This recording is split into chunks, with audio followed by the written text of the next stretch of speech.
Hi, everyone. Ernie Anastas here. I want to take a moment to talk to you about something truly special. Shriners Children's. For more than 100 years, they have helped over 1.5 million kids with complex medical issues receive the most amazing care anywhere. Now here's Keshi's journey with Shriners Children's. Shriners Hospitals for Children gave me back my mobility in every way. I got here in a wheelchair, and 2 years into my treatment, I was ready to go back to school and finish high school. For the first time, Keshi was able to look up. And we take these things for granted, but he gave her hope. He gave her life back. Once they realized how much I love music, it became a part of my healing. It became a part of my therapy. I'm calling on 77 WABC's audience to help provide hope and healing by donating to Shriners Children's. Call 1-800-276-8007. That's 1-800-276-8007. Or go online to loveshriners.org to give. Well, joining us now is Miranda Devine, the great New York Post columnist. And Miranda, before we get to your column on Biden, your thoughts about this case and Penny. What a day. I mean, it's just horrendous. This has been a disgusting prosecution from the beginning. He never should have been prosecuted. He was a hero. And then you have the prosecutor in court continually calling him a white man, making this a racist thing. She has injected race into this, just like Alvin Bragg has. It is despicable. It is a lynching. And, I hope, it's horrendous at that jury that there is anybody on that jury that has held this up for so long. It's an open and shut case. If you have a moral compass, you know that Daniel Penny did the right thing. This was a tragedy, and poor Jordan Neely had a horrible life. And now his father, who doesn't even deserve the name father, he just donated some genetic material, did nothing for his son after his mother was murdered. Now he's come out of the woodwork. Oh, yes, he says, I'm Jordan Neely's father, and he wants to sue Daniel Penny civilly to make money. Daniel Penny doesn't have any money. It is just awful. Yeah, it is really, really awful. And we'll see what happens on Monday. I agree with you. It's just the whole thing is disgraceful. And the fact that now this hero Marine now may get up to 4 years based on the second charge on Monday. We were talking about this at the break, that there are people screaming outside of the courthouse. These people every day chanting guilty as Penny's walking in. And apparently the jury's been hearing the chanting through the deliberation rooms. That's unbelievable. Well, this is a tactic. No one can convince me that these protesters are spontaneous grassroots people. This is an organised campaign, and it's just exactly, the case is not the same, but it is exactly the same tactics they used in Minneapolis when they were trying the cop who killed George Floyd. And it's just the same rent-a-crowd. They're trying to do the same thing and intimidate the jury. And it is intimidating for a jury. They're just ordinary people.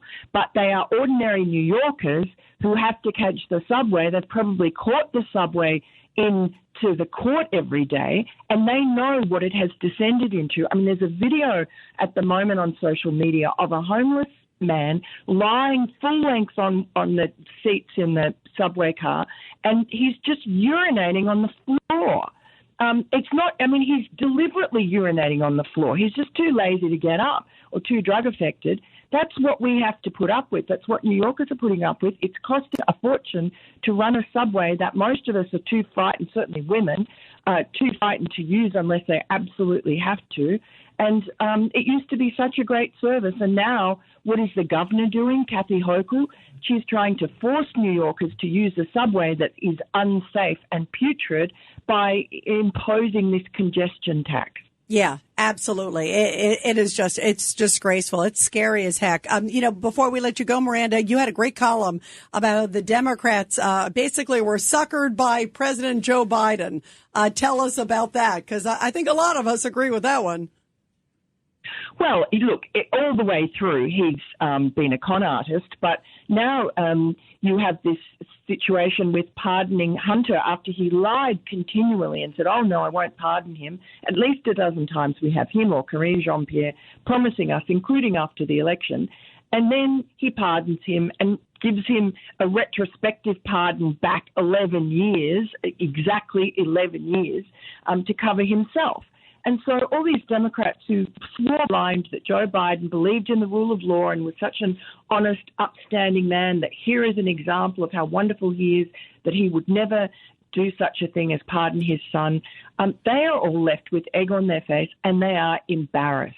And you just see that their party is in ruins. They've had a comprehensive rout at the hands of Donald Trump, the man they said was Hitler. He won the popular vote as well as every battleground state. I mean, that can't be said enough. The American people delivered their verdict on Donald Trump, and it was not what the Democrats told us he was. And everybody saw through their lies and their media handmaidens' lies, and they have nowhere to turn. They are embarrassed. They spent $2.5 billion on that Kamala Harris campaign in 107 days. And the donors are angry. They want to know what happened to the money, and they're not giving a penny more until they find out. I think that might mean that Joe Biden doesn't get his vaunted presidential library, which would be a good thing. Yeah, absolutely. By the way, we have former Attorney General of Pennsylvania, the great Ernie Priet, with us. Ernie? I just wanted to second what Miranda just said. The Scranton Times has been a Democratic trumpet for decades. When I ran, they never endorsed me, and I overwhelmingly won. The other day, for the first time in 40 years, the editorial board of the Scranton Times came out against Biden, Scranton Joe, against him for doing a foolish and stupid thing in pardoning his son. Wow, that speaks volumes. Big news locally. Wow, Miranda, that does speak volumes. Wow, that is huge news. Amazing, because Scranton, of course, is Joe Biden pretends it's his hometown, right, even though he was only there for a few years. But he still calls himself Joe, Honest Joe from Scranton. Yeah. So that is an enormous sea change of opinion. It must reflect the views of the people of Scranton, that they're not so pleased with the hometown boy. Guys, before we go off and interfere with Mark Levin's show, we wouldn't want to do that. I think there's a lot more guilt between the Biden family than meets the eye. Yeah, and we'll see, because, look, I think my bet's there'll be other pardons coming with the last name Biden. Don't you think, John? What do you think? I think he's going to pardon the world. What were they talking about this morning? Going to pardon the brother of General Milley, maybe, right? Maybe Fauci? Okay. Miranda had exactly right in her book, The Big Guy. Joe Biden was the big guy and is deep in this corruption. Well, I think maybe maybe the little guys and gals might get pardoned, right? We'll see where it goes. Miranda, thank you. We love having you here. Thank you, and have a great weekend, Miranda. You too. Thank you. Thank you so much. Have a great weekend, Miranda. Wow. And what Ernie, do we all stand Ernie, you got to join us. Truth, justice, and American way. God bless America.